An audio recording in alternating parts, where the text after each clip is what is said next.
I request all the delegates, guests and speakers to please join us in the hall so that we can start with the new session.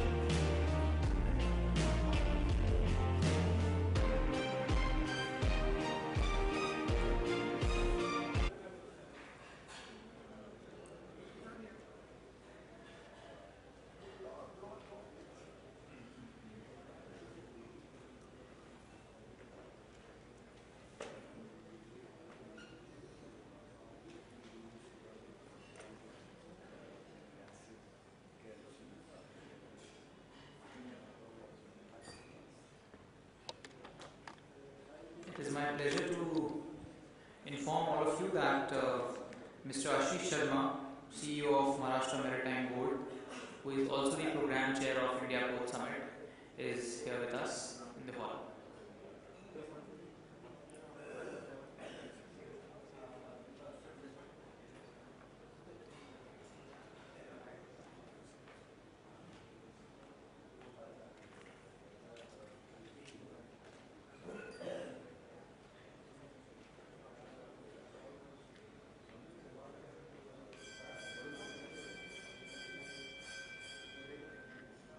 Kilometers of coastline.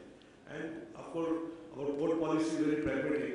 I was talking to Gujarat Maritime Board representative who is here, and he was saying we are coming out with more pragmatic port policy, more lenient port policy because it's an infrastructure project, and how state could see that port could further show the way to Gujarat for growth.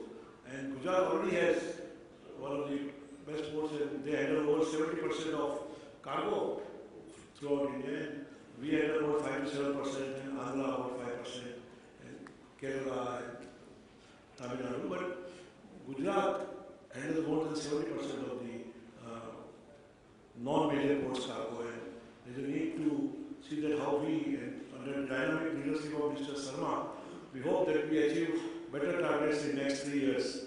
I know we can't do it in one day or overnight, and fortunately we have a man who has a vision with duly support from the government, and we hope that we will be able to reach some heights. Talking about next 5 years, we feel there is tremendous scope. Although today, where the oil prices have crashed, where the shipping freights have also crashed, and things are not moving up for the last 3 years, and we need to see that how it goes. If we go by that, we will not set up ports, we will not improve roads, we will not go by railway. If you talk about even the highways, we are hardly 27-28% of 4-lane highways. So tremendous work. And we have to grow, like Mr. Gadkari is saying, minimum 20 kilometers a day is going to put up. Similarly, Mr. Prabhu is talking about railways in a big way. And power, of course, they say that by 2020 we will not have any power cut. So I hope that all remains and it becomes a reality. Because what we need is, and if you have seen our neighboring countries, whether it is China or any other, they were developed because of the infrastructure.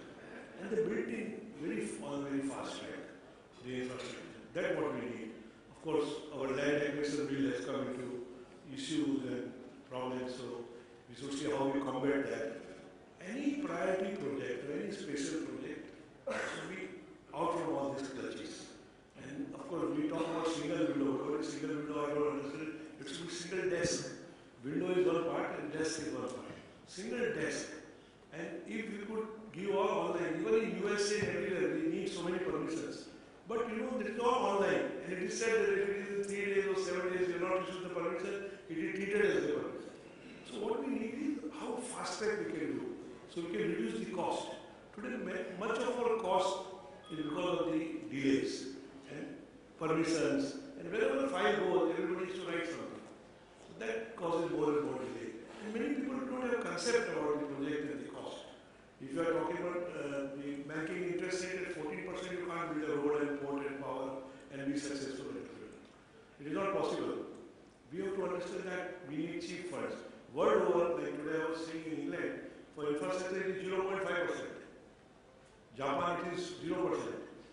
All these countries, and China of course is now come down to 3% or 2.5%.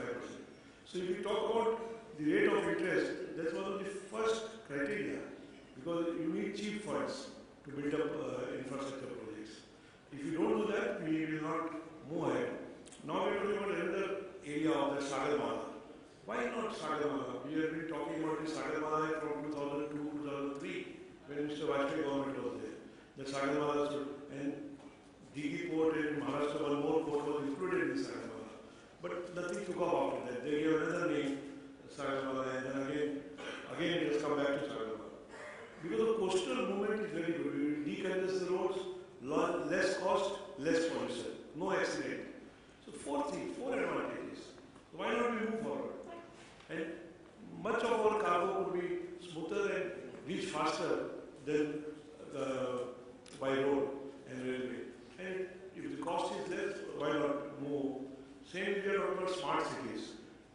Basically, world over, more than 80% smart cities are port-based. More than 80%. We talk about Barcelona, we talk about Madrid, we talk about Ferrol, we talk about Atlanta. All the cities came up because of port. So world over, if we talk, all the smart cities came in and around port or at the port. Like if we talk about Mumbai was a great city, Mumbai also port. So I feel the smart city concept is very good. We have to develop newer ports where the smart cities to come up, township, school, other facilities, and it could be a move forward. We are talking about 97 smart cities, and state governments have also announced some smart cities, and they have given the proposals. I think that that's the area where we can work on. And once no city, unless until you don't develop cities or new townships, we will not move forward. In US also, in 1939, Atlanta was the first city which came up. And how they moved forward? We see like Spain, every year they create one more city. They created Barcelona, then they created Ferrol, they created some more 2 cities. So they come out with cities near the port, so there is no congestion, better facilities, and there is a growth. So once there is a growth, total economy turns around.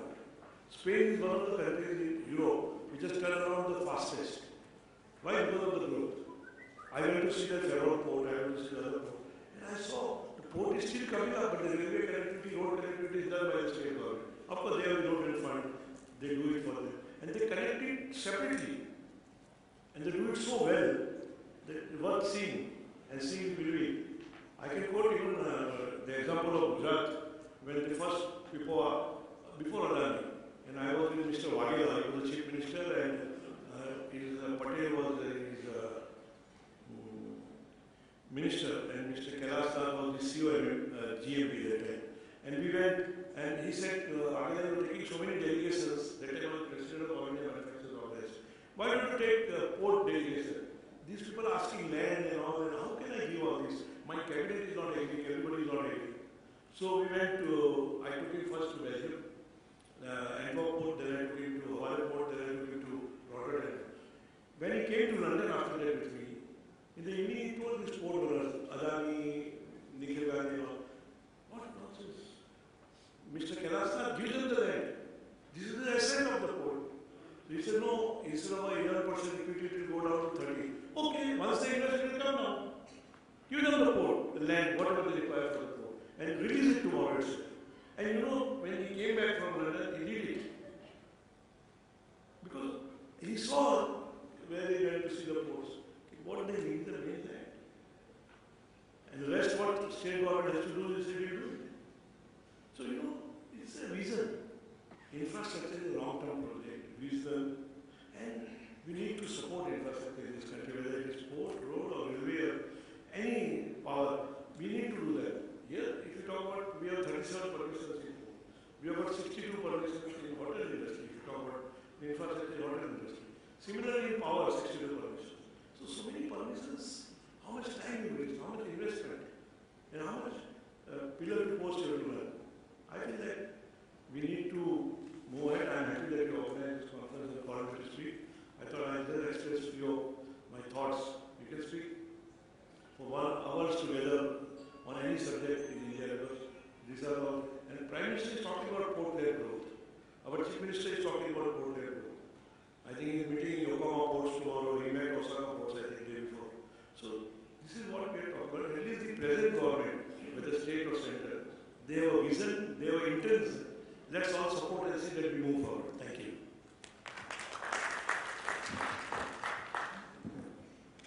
Yeah, it was the chairman of the Tiki board, Mr.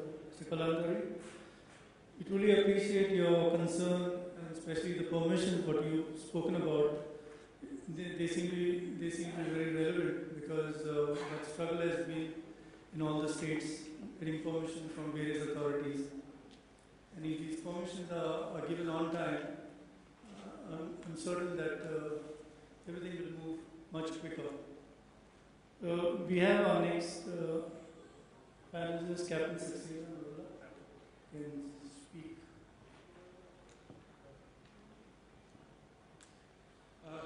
Good afternoon, ladies and gentlemen. I am Captain Narula. I am from the Shipping Corporation of India. I operate the liner and passenger services of the Shipping Corporation of India. I have a confession to make. For the last 5 years, the liner services of the Shipping Corporation of India have not really made any money. And that is where the whole thing comes in. Why we don't make money? Part of it is because our costs are very high. And why the costs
Yeah, Captain Saxena, thank you for that.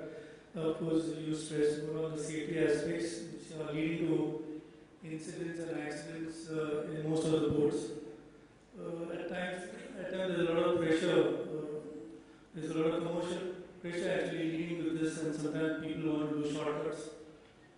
These are two main reasons where safety is compromised on and leading to such incidents.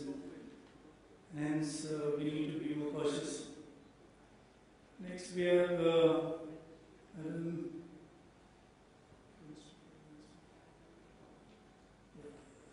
okay, we'll have Mrs. Aparna Vipla, who is representing CITCO.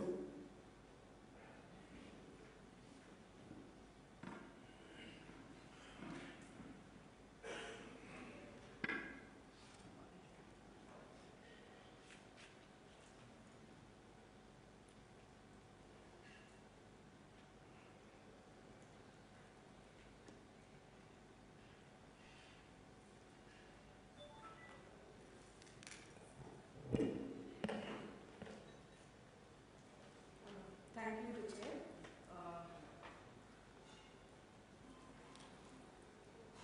Since the morning, we have had many very fruitful sessions. We have seen that we have started the economic session told us about port-led development, which is going to be to look at the economy of the country, and the central government and the state governments are really putting a major thrust towards the port-led development.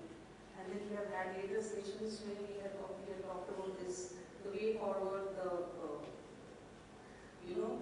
economy, the funding, etc. for the ports and ease of doing business, etc.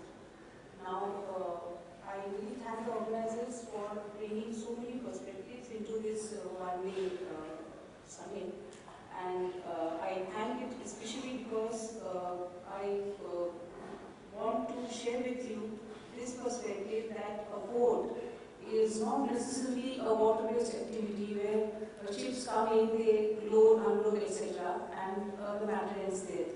The port, historically, ports have been the genesis of cities. And also there have been cases where the port has come later and the city was there first. So let us face this hard truth that a port cannot be an entity by itself, even if it has come first and the city has come later. There will be people who will be working in the ports. They need not only the infrastructure that supports the port, you need community infrastructure, you need an entire gamut of systems. You need an entire city which is a living entity. And in today's day, we should wake up to the fact that the port and the city should integrate itself to an extent where there is a perfect symbiosis and the port does its business and the city lives its life. So this is one attempt. We have the biggest port in in terms of container handling, the biggest port in the country is now Shiva, which is also known as the Jawaharlal Port, the JN port we call it. This is inside Navi Mumbai, a 344 square kilometer city. So this was a case where the city came first and the port came later. And this is the city developer's perspective on trying to achieve that perfect symbiosis.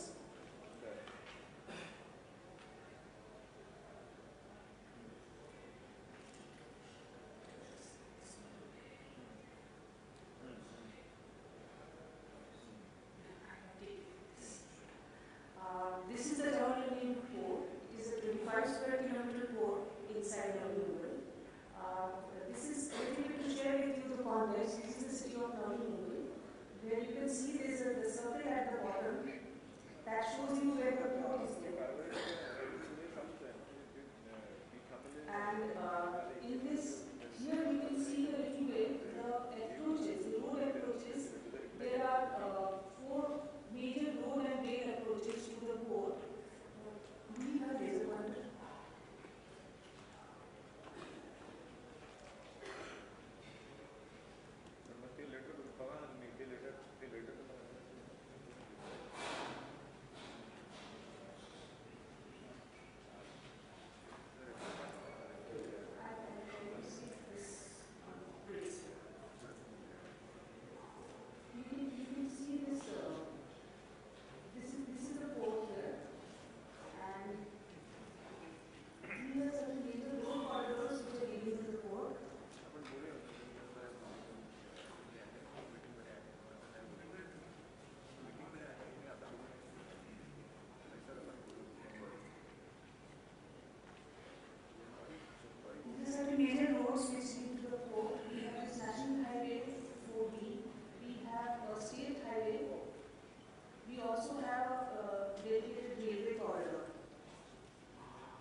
infrastructure, so-called, which we are discussing today at 10, it has a CFS hub, it has roads and the railway connectivity goes to this particular township. It also has some residential area, and as of today, it also has a SEZ area. So this was the first reaction in the mid-80s. This township was created just next to the port to support the port-based activities. Now, today, again, CITO is trying to take a proactive role.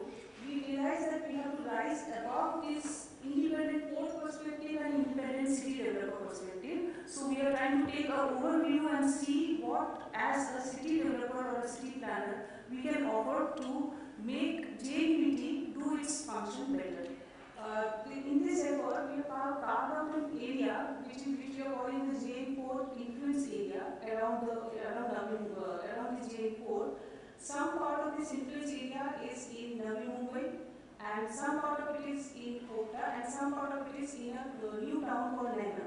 Now, there is a little bit of difference in Navi Mumbai. CITO is not only the town planning authority, it also owns all the lands. So there is this capability of making very direct intervention in Navi Mumbai, whereas in Kota and Naina, we are the plan making authorities. Whatever intervention we can do only through plan making.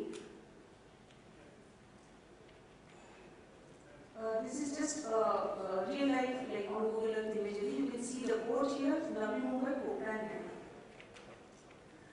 The state government has also enabled us a little bit by forming a high-level committee, which has all the stakeholders, the government agencies working in this area. They are brought together. They are called it a high-level committee. It is headed by our Vice Chairman and Managing Director, Sanjay Bhatia.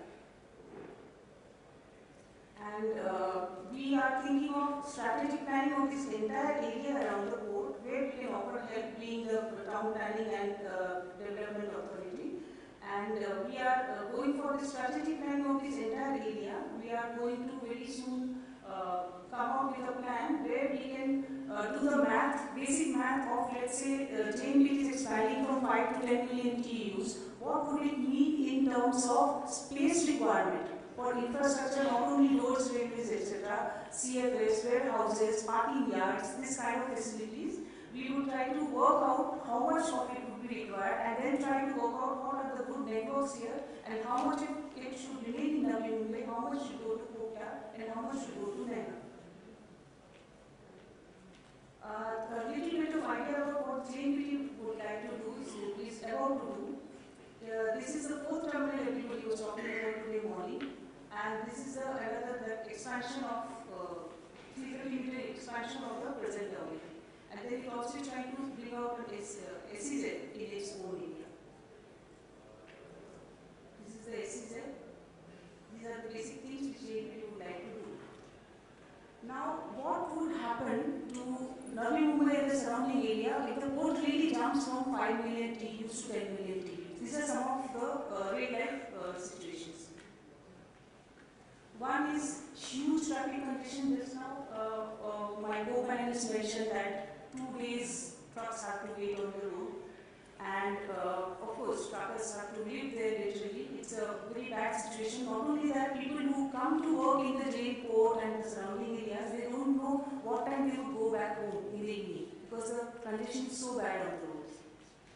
Then we do have environmental degradation. All the hill slopes are being cut, and container yards are coming up unauthorizedly. Then there is also no facilities really around for human beings to operate and transact. So that is, you can see truckers using the road as their home. Also, we have these villages, urban villages inside the area, which are having acute situation of unrest. They have accidents. Some villagers dying every day or the other, and of course they themselves add to the situation by breaking barriers on the road wherever they can, and the situation is really a royal mess. These are some of the along the major corridors. These are some unauthorized container yards and other warehousing activities which have sprung up, which has made this stretch between these 2 points a nightmare to travel. And you can well imagine the effect on the cargo which is traveling to the port. these are some of the pictures. Now, what do we propose to do to handle this situation? The Jain Port has already identified a big 45-hectare central parking plaza, plus it has also identified 5 more parking yards, 2 of which will be operated by the private players which are already there beside the port area. This is a picture of that. And then we are going to have 8 lanes and 6 lanes of the major road corridors which are going into JNPT. And we are also going to have a dedicated freight corridor of railways.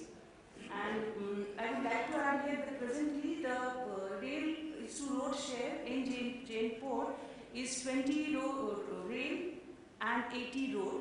That the port and the CITCO together would try to bring down to 35 rail and 65 road. So it will be a little better situation because more cargo will be traveling through rail. This is just overall picture, the roads, the DFCC, and this is the MTHL, we call it the Mumbai Trans Harbour Link. This is linking Shivli to Nava, and this is where our airport is.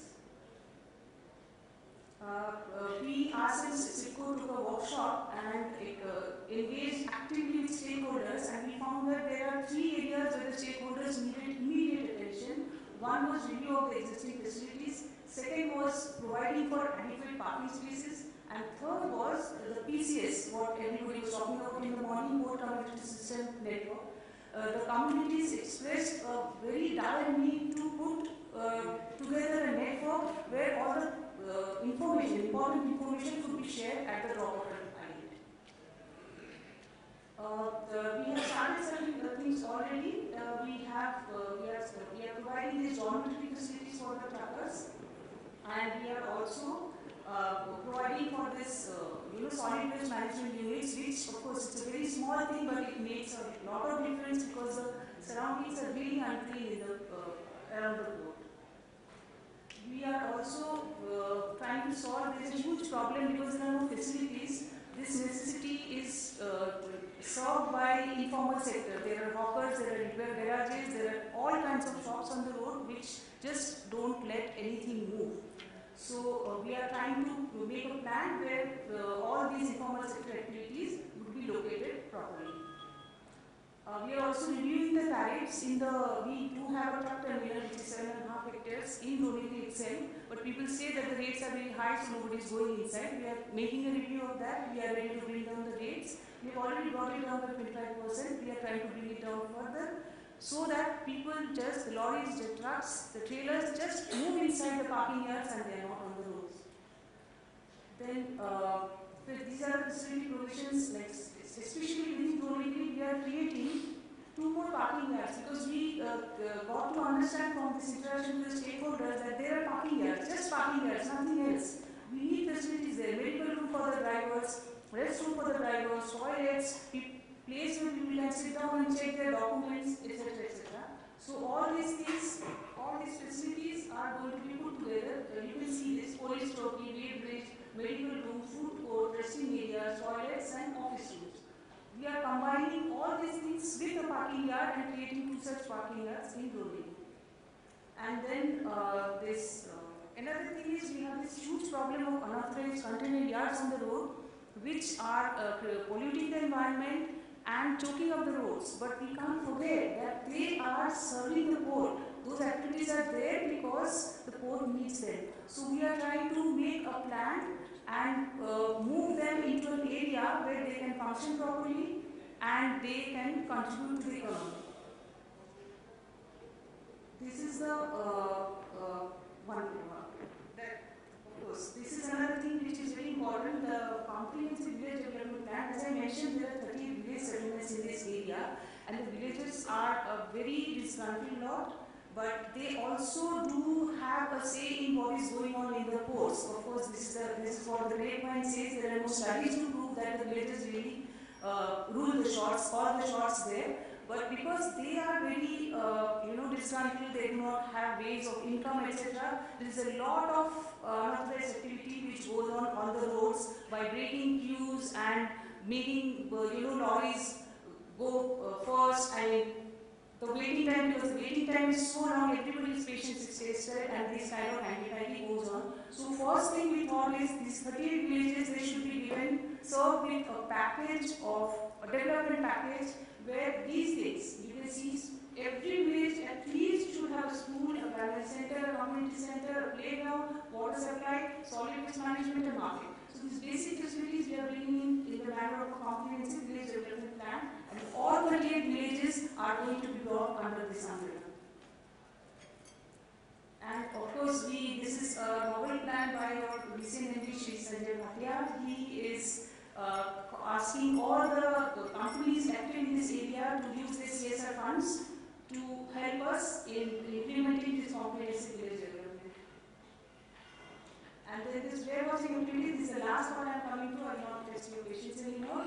This is the, all these areas. We really right now have about 40 plots where a huge area, about 150 hectares, are under these unauthorized activities. Of course, they are very necessary activities. I will not say unauthorized in that sense. They are needed by the port and they are needed by the city at this point of time. So what are we trying to do for this? We are having this land which we are going to acquire. This is part of Navi Mumbai, and Sitco has the rights to acquire this land and lease out the plots. So this is an area which we call the butterfly area. It is about 600 hectares. It's a city in itself, township in itself. So this is where we are going to have this logistics hubs which will accommodate all these warehouses, these CFSs, the parking, and anything a modern port needs as a supporting facility. We are completely ready for this one. So my request is, of course, I will be very happy if you have questions, but I have one question for the August gathering here, that please let us know anything you would like to contribute to make this a better city, a smarter city. Thank you very much, Additional Chief Planner Sitco. We can see that you've got a huge task at hand in decongesting that area in terms of traffic and also all the hawkers and others you said who are around. We wish you all the very best in your endeavor. I'm sure with your capacity, you are capable of making the difference. Next, we have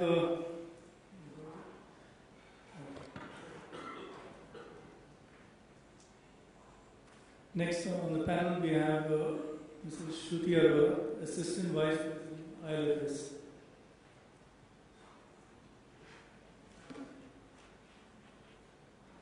Good afternoon, ladies and gentlemen. I'm Shruti Arora from ILFS. I think we've got very good perspectives of the problems being faced by the seafarers, the shipping, the waterfront side, and then we've really had an elaborate discussion and a perspective on what the city, the challenges that the city faces. I'm really going to talk about more on a general perspective. I've been trying to grapple what exactly is a smart city. We have definitions, there's a lot of talk about it, but in the context of port, what exactly is a smart city? So what I could really come up with was that we have a port which is almost like a mini city by itself. You have various stakeholders, you have operators, you have the vessel side, you have administrators, and who are trying to move this thing called containers and cargo within the ecosystem that they have. And the objective is to actually manage it efficiently in terms of and intelligently. So in terms of energy, in terms of waste, in terms of time, productivity. So those are the key parameters, the performance parameters that you look in a book. And for me, I think smart city would be just an extension of those parameters going outside the boundary of the board and applying them to the city, which is what I think has been brought up by the other panelists as well. As in when a cruise liner or a container comes, how efficiently can it be discharged from the boat, and currently it's out of the boat boundary, but then I think from a planner's perspective, I would like to see how it can be actually taken out of the city effectively, efficiently, and causing minimum interface with the stakeholders or the community which is there in the city. So coming from there, I think the key words that come for a smart city is intelligent management, you have sustainability, you have efficiency, you have robust. It's not a one-step process that you created a city which is there and will be smart forever. I think it's a robust dynamic process. And that needs to be updated on a regular basis, looking at the needs of the trade, of the community, and that's where the balance needs to be found. That's, I think, the smart part of finding the balance between the port and the community around the port, which serves the port and the port vice versa serves the community. So what the key parameters and the opportunities that we are looking at that could possibly come from the smart cities are, as I mentioned, the key points being firstly, so primarily is the energy. How can you efficiently use the energy, whether it's actually your lighting, your power, electricity, or is your fuel, which again has a impact on the environment in which stakeholders are living. So how you can use efficient machines, efficient fuels, or you can use efficient renewable energy, efficient means. So how you can actually efficiently use the resources that you have, alternatively use resources which are more renewable and have lesser impact on the environment. Another point, which is mobility, I think, which has been amply discussed, mobility of the community and the cargo. So how efficiently you can move out the containers, less traffic jams, traffic management, parking management. I think the concept of having this integrated and sustainable truck parking slots which are being proposed, I think that's a very good idea by itself. And then you can have where the smart part comes in, how those parking lots interact with the port. Because those trucks are there, but how do they know what and when do they come out, so that you have just in time kind of a system where they don't have to really line up, whether you can actually have probably a system where the intimation of what they say, the information management system can be created as to when the containers is required to be taken out, when the truck or the rake needs to be there. So actually have a complete synchronization of this system so as to minimize the stress on the existing infrastructure. Obviously, it also needs management and creation of a new infrastructure, which is what we call the physical infrastructure. Obviously, we need to enhance, have more wider lanes, have more lines coming into the port, and therefore transferring the road traffic to the rails. After mobility, I think the other one is most important is the utilities. As was being highlighted, I think waste management is a really significant scope in the smart cities. You have a varied nature of waste that are being generated. You have the community waste as well as the trade waste, and also when you have the smart cities, especially the new ones that have been proposed, where you bring in the trade and the SEZ and the industrial units also, I think that's a significant kind of stress or waste that is being created that needs to be managed in an efficient way. It's not just disposal. Can we recycle it? Can we reuse it? How that has to be generated, I think that's a huge scope for the sector to look into it, to come up with ideas, and then that's where the smart thinking part comes. Also, I think the two other factors which are on the social infrastructure, which we call it, is enabling and empowering. So you have e-governance, you have your port communication systems, you have the local body communication systems, the traffic updates, where you interact with the community, and you can probably, you can create systems just to avoid, congestions and last minute, inconvenience to the stakeholders and the commuters as far as possible. Not in just terms of mobility, maybe in terms of health services, so that the need to really move out and interact with people and try to get forms. You can have forms online, you can get clearances online. We're talking about the community perspective, the city perspective. Port itself has an online system which you can. But how do I really need to travel all the distance to do something? Can I do it just online? Create a system enabling the community to empowering them to do their work, get the job done without really going an extra, moving out, having interpersonal interactions and people forms. How we can actually cut that, which can probably have an impact on the traffic itself. That's where the e-governance and part was talking about social infrastructure, your health, education. I think it's a whole gamut of aspects that can come in the city. So it's what I would like to look in a port is a healthy environment, something which I would like to look at my city. So kind of merging the boundaries. And city is not just people you have paid, your port as I said, and obviously the transient community, which is just really going to come to the port and really go back. So what can we do to them and how we can actually create infrastructure or a system where the intervention, or it's easy for the transient population to come in, which is going to come in for maybe a week or so and then use your city and then move back, causing minimal intervention and frictions. So I think those are the key aspects. Of course, another aspect that I've been looking is how do we get this done? There is a framework that is being prescribed, but all this would need financing. So, but information and technology, I think, are enough.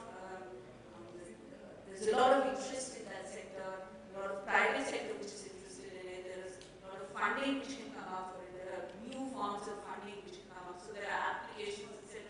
that probably can be created to look at these interfaces and how to manage these systems. I think that's the aspect. I mean, classical aspect is the container management at a port. I think it's achieved a very high level of systems and management systems. I think that is something if we can take out from the port and see how we can apply that to the city. I think that could be a way of efficiently managing things.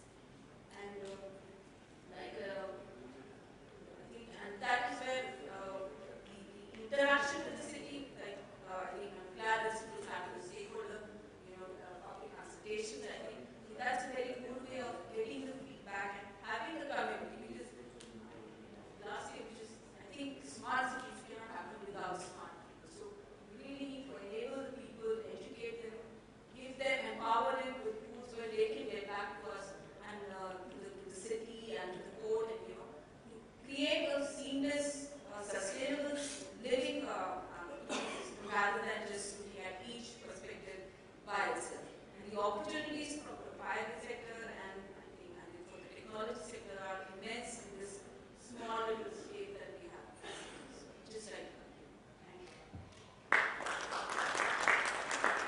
you. Assistant Vice President Shruti Arora, thank you very much, ma'am. Well, your talk also was enlightening.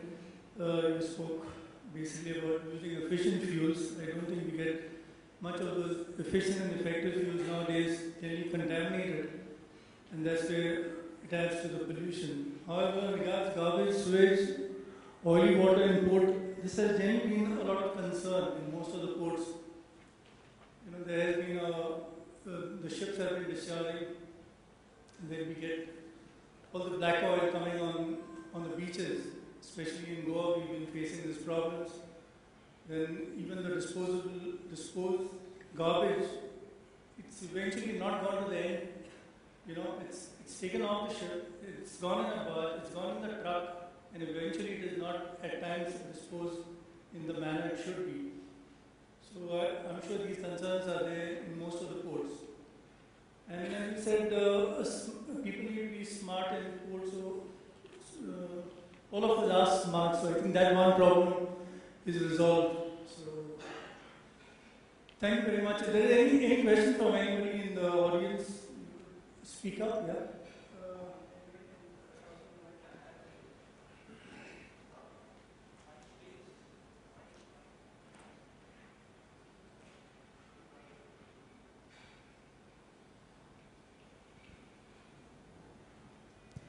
We have about 3 minutes. Mine is more of just a comment. I come from Hyderabad, and Hyderabad traditionally is known as Hyderabad and Secunderabad because twin cities of India. There's something called Old City. For the last 15 years, you must have heard about something called high-tech city, right? We all harp upon it. I think that perhaps is the most low-tech city that I can think about. The infrastructure that's been there is already crumbling. One of the concerns that I have in that context is that we're talking about 100 smart cities in India.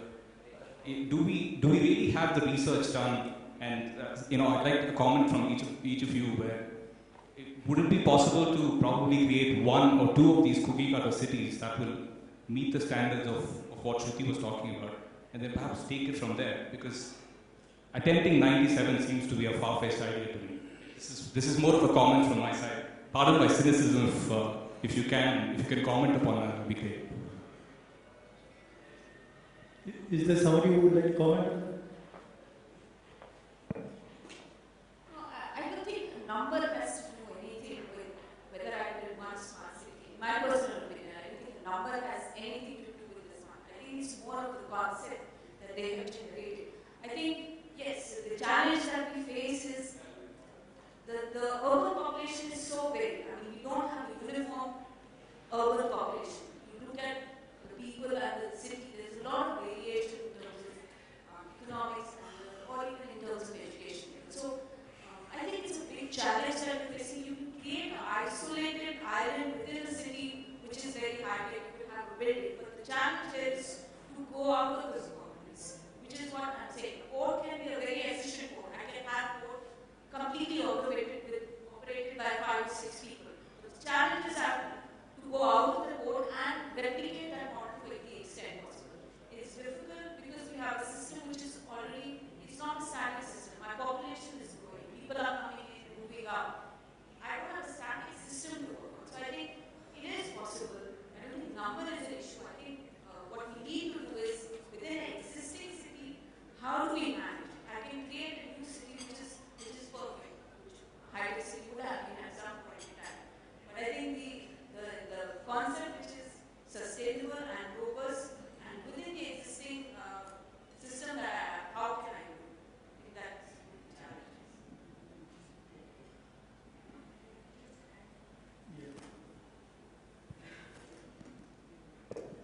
Yeah, I think I completely agree what my co-panelists just said. The idea that a city, an ideal city or a smart city should be sustainable, livable, efficient, mobile and replicable. So these are classic concerns for a city. It was even 1,000 years ago with whatever technology was there at that point of time. And these are still the things a city should be. Of course, we have more and more technological innovations to help us get there. So the concerns remain the same. It's only a very welcome move on part of the government of India to bring this thing at the center of the stage through the Smart City initiative. Thank you. Yeah. We might.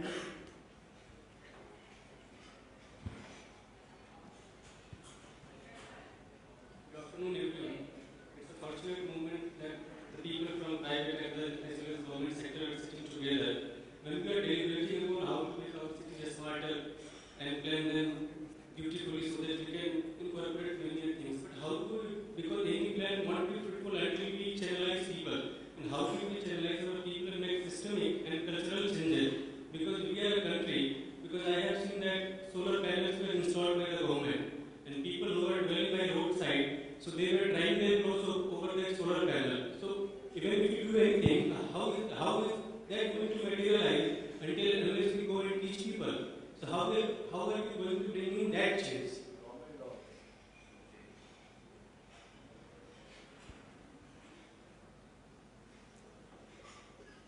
No, I don't think they quite understood because it wasn't too clear. And the time is up, so I don't think we'll answer you now. We got an excuse not to answer you.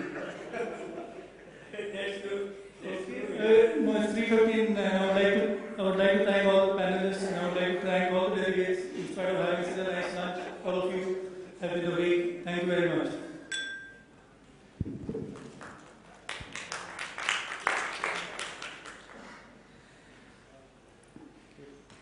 Thank you very much, Captain Briganza, Captain of Fort Command of Goa, for very wonderfully, like all these sessions, this session was also wonderfully moderated and you kept dot on time. Thank you very much for that. And as well as thank you to eminent speakers from various sectors. Like we heard Mr. Vijay Kalantri and he spoke about various challenges coming in the way in terms of developing smart cities, when 80% of smart cities in the world around the globe are either around the port or at the port. At the same time, CITCO's initiative of creating a smart city around Navi Mumbai. So all these presentations and all these ideas. We have got a lot of takeaways from this session to report it and to share with all of you.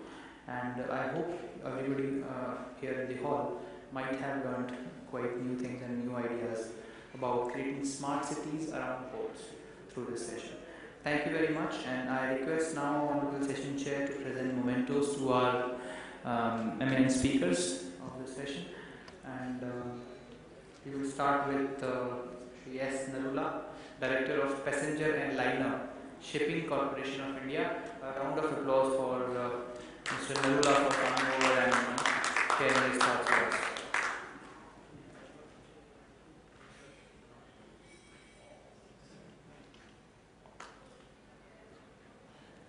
To Ma'am Aparna Vidula, Additional Chief Planner, JNPTIA of CITCO. Ma'am, it was a wonderful presentation. We hope that the city will come out really well. To Ma'am Shruti Arora, Assistant Vice President of INFS. Thank you very much. And I request now Mr. Narula to present a memento to our Honorable Session Chair, Mr. Captain James Preganza, Captain of 4th Command of War. And may I request for a group photo to all our eminent speakers and session chair.